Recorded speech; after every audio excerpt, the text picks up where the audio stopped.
If you're a female foam frog, a single partner is simply not enough. She invites a whole crowd to a foam party. It's the first event of the season at Athena's waterhole.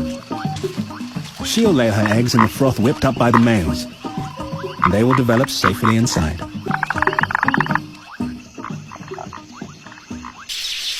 While some are getting started with their nests, others are finishing up. It's been a long night for the foam frogs, and they're beginning to tire.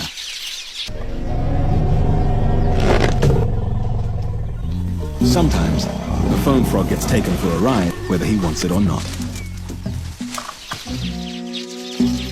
But for one reveler, at least there's a taxi ride home.